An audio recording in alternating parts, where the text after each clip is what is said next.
à qui la faute? À qui la faute, Zambé?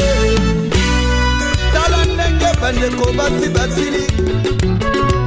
Talandenge Afrique beli moto. Kofi Annan azaka koyoka. Ozali representa ya banore. Puna na kati ya sosili. Pona nini Kofi ozali kosala boyo? À qui la faute? À qui la faute? L'ONU a détaillé hier les graves violations des droits de l'homme commises fin 2011 en République démocratique du Congo pendant la période électorale. Dans leur rapport, les Nations Unies pointent du doigt les forces de sécurité sous la responsabilité du gouvernement congolais et le bilan est lourd. Scott Campbell est le représentant en RDC du Haut Commissariat des Nations Unies pour les droits de l'homme. C'est son bureau qui a d'ailleurs conduit l'enquête. Il est l'invité ce matin de Nicolas Champeau. Scott Campbell, bonjour. Bonjour. Meurtre, disparition, agression, torture, système d'enlèvement et de dissimulation de corps. Votre rapport dresse un tableau macabre des événements survenus à la fin 2011 en RDC. Effectivement, nous avons pu documenter des violations très préoccupantes. Au moins 33 personnes qui ont été tuées, dont 22 par balle à la ville de Kinshasa par ces mêmes forces de sécurité. Au moins 83 personnes blessées. Nous avons documenté au moins 16 cas des personnes qui ont disparu et un nombre élevé de personnes arrêtées d'une manière illégale. 265 civils qui ont été arrêtés. Nous craignons que tous ces chiffres en réalité sont plus hauts. Parce que votre enquête notamment s'est limitée à la capitale, Kinshasa. C'est limité à la capitale Kinshasa. Il y a eu certainement d'autres actes de violence à travers le pays. Mais à la capitale, nous avons reçu beaucoup d'allégations que nous n'étions pas en mesure de confirmer. Notamment parce que votre équipe d'enquêteurs a rencontré des difficultés lors de leur mission. Tout à fait. D'abord, il y a un climat de peur, d'intimidation. Et de deux, il y avait aussi une instruction qui était donnée aux hôpitaux de ne pas partager l'information sur les personnes qu'ils ont reçues, les personnes blessées ou tuées pendant les manifestations fin novembre et décembre. Et les responsables d'établissements pénitentiaires également ne vous ont pas ouvert la porte souvent? Il y a certaines qui ont ouvert la porte, mais il y a plusieurs lieux de détention illégales dans la capitale qui sont bien connus. Et là, nous n'avons pas pu avoir l'accès. Alors la garde républicaine a parfois tiré à balles réelles et à bout portant sur la foule pour disperser la foule, mais vous le dites dans votre rapport qui donne beaucoup de détails, elle a également tiré sur des passants. Tout à fait, c'était le 26 novembre, le samedi, où il y a eu beaucoup de manifestations publiques. Il y avait une grande circulation, surtout entre l'aéroport d'Indjili et centre-ville. Et il y avait un cortège de garde républicaine qui effectivement a tiré bout portant sur la population au bord de la route. La police nationale a également tiré sur des jeunes, dites-vous, dont le seul crime était de se réjouir de rumeurs qui attribuaient de bons résultats à Étienne Tshisekedi. Oui, le responsable de la police nationale a donné des instructions très claires à ces hommes que tous ceux qui violent les droits de l'homme seront arrêtés, traduits en justice. Mais malheureusement, nous avons vu plusieurs cas des policiers qui ont tué au bout portant des civils. On vous a parlé de corps décapités, retrouvés sur des berges. Tout à fait. Il y a eu des témoignages des personnes tuées, éventrées, décapitées et puis jetées dans le fleuve Congo. Et nous avons des témoins oculaires de ces actes et puis nous avons aussi rencontré des pêcheurs et d'autres personnes qui ont vu des cadavres au bord du fleuve Congo. Alors au vu de la gravité des crimes, des exactions, les autorités pouvaient-elles ignorer, selon vous, l'étendue des violations commises par les forces de sécurité du pays? Parce que vous expliquez bien que les responsables de ces crimes font tous partie des forces de sécurité rattachées au gouvernement et à la présidence.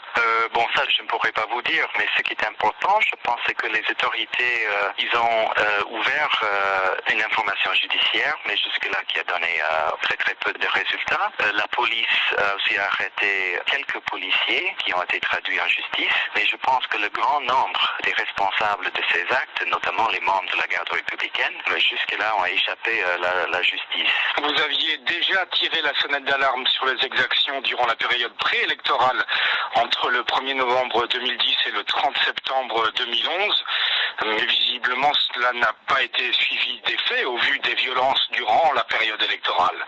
Effectivement, et nous regrettons beaucoup que ces recommandations n'étaient pas prises en compte. On travaille dans un mandat qui est assez limité. La MONUSCO a fourni un énorme effort de former la police congolaise et je pense que les unités formées par les Nations Unies et par d'autres gouvernements, ces polices ont fait un bon travail. Mais malheureusement, c'est une minorité de la police nationale qui a reçu une formation adéquate. Donc je pense qu'il y a encore un énorme travail à faire en ce qui concerne la formation et l'équipement de la police nationale. Un énorme travail, comme vous le dites. Est-ce que ce rapport finalement n'est pas un aveu de faiblesse, un aveu d'échec des Nations Unies en RDC? Non, pas du tout. Je pense que ces élections, bien sûr, étaient beaucoup moins violentes que les élections il y a 5 ans. Ces élections ont été aussi critiquées par beaucoup d'observateurs internationaux, mais les Nations Unies restent là avec notre mandat qui est effectivement de suivre et de dénoncer les violations des droits de l'homme liées avec le processus électoral et en même temps de donner tout notre appui pour une meilleure performance pendant le prochain cycle électoral. Scott Campbell, je vous remercie. Merci beaucoup. Scott Campbell, représentant en RDC du haut commissaire de l'ONU aux droits de l'homme, il répondait aux questions de Nicolas Champeau. Restez avec nous dans 4 minutes, le journal de Jean-Baptiste Le Tondeur. On fera le point sur l'opération en cours africaine et la République démocratique du Congo, où le haut commissariat des Nations Unies pour les droits de l'homme a publié hier son rapport sur les violations des droits humains commises à Kinshasa durant la période électorale. Il est accablant. Selon cette enquête, les forces de sécurité congolaises ont tué au moins 33 personnes entre le 26 novembre et le 25 décembre de l'année dernière. On dénombre également 80 blessés, 16 disparus et plus de 260 arrestations arbitraires. Les partisans d'Étienne Tshisekedi qui revendiquaient sa victoire à la présidentielle ont été particulièrement visés, Cyril Ben-Simon. Détails macabres à l'appui, les enquêteurs des Nations Unies décrivent la répression qui s'est abattue sur les militants réels ou supposés de l'opposition à la veille et dans les jours qui ont suivi les élections.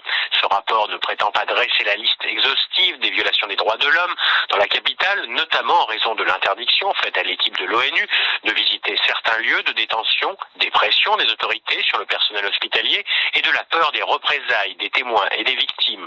Lors de ce mois de violence, le jour le plus meurtrier a été le samedi 26 novembre, lorsque la garde républicaine a ouvert le feu sur les manifestants de l'UDPS venus accueillir Étienne Tshisekedi à l'aéroport de Njili. Ce jour-là, selon l'ONU, 17 personnes ont été tuées et au moins 69 blessés. Outre la garde républicaine, plusieurs unités de la police et des membres de l'Agence nationale de renseignement ont été les principaux acteurs de la répression. Avant même les recommandations des Nations Unies, les autorités congolaises ont ouvert début décembre une enquête afin d'établir les responsabilités et de traduire en justice les auteurs de graves violations des droits de l'homme. Plus de 3 mois après, aucun officier de haut rang n'a été condamné ou même suspendu. Les réactions, celles de l'UDPS, Robert Moleka, directeur de cabinet d'Étienne Tshisekedi, demande que les responsables de ces exactions soient traduits devant la justice internationale. La vérité qui se confirme, c'est que la violation des droits de l'homme ici dans notre pays est érigée en système de gouvernement. Nous demandons que les responsables de ces violations puissent en répondre devant la justice internationale. Nous ne voyons pas en quoi le Congo est différent des autres pays. Le gouvernement a ouvert une enquête au moment où aucune de nos institutions n'a une quelconque légitimité. Vous savez comment vont se terminer ces enquêtes. Nous souhaiterions que la justice internationale s'occupe de ceux qui ont perpétré tous ces actes ignobles. On mentionne la garde républicaine, madame, on mentionne la police nationale. Nous savons de qui relève la garde républicaine, nous savons de qui relève la police nationale. Nous ne pouvons pas accepter que la CPI ait toujours l'impression de ne s'occuper que des vaincus et non des vainqueurs. Albert Moleka, directeur de cabinet d'Étienne Tshisekedi, joint par Karine Franck, réponse du gouvernement congolais. Luzulo Bambilesa, le ministre de la Justice et des Droits Humains, conteste le bilan avancé par le Bureau conjoint des Nations Unies pour les droits de l'homme et il dénonce un rapport partisan. Pour nous, le Bureau conjoint n'aurait pas pu se permettre de mener une enquête unilatérale là-dessus. Il fallait une enquête conjointe. Mais étant donné qu'il a publié ce rapport, nous en prenons note et pas acte. Nous faisons observer que les enquêtes ont été ouvertes et que des condamnations pour les cas avérés ont été prononcées. Et pour le reste, l'enquête au niveau du parquet étant inquisitoriale et secrète, la phase de l'enquête secrète se poursuit et donc il est difficile à ce stade de les cas qui ont donné lieu à des poursuites terminées et quels sont les cas qui donnent lieu actuellement à des poursuites qui sont encore en cours. Il a été identifié une vingtaine de morts élucidés dans le rapport du commissaire général de la police. On espère que si jamais ce chiffre-là n'était pas celui des autres, qu'il puisse apporter la preuve. C'est pourquoi nous en appelons à une mission conjointe gouvernement et mission des Nations Unies. Le ministre congolais de la justice au micro. À qui la faute? À qui la faute? À qui la faute? Zambé Talandenge bandeko basi basili Talandenge Afrique beli moto Kofi Annan Zaka Koyoka Ozali representa ya banware Puna na kati ya sosini Pona nini Kofi ozali kotala boyo Aki la faute, aki la faute Aki la faute biso b'Africain Papa wa Rome ozali na Roma Tala ndenge Afrique ezali kobeba Africain ifoto fumola miso vraiment Toboyi ba président dictateur Toboyi ba soka pouvoir par les armes négo Bazali koboma ba Africain Bandeko na bango moko Bana kowele tere personnel Tala ndenge basoda ya Afrique bakoa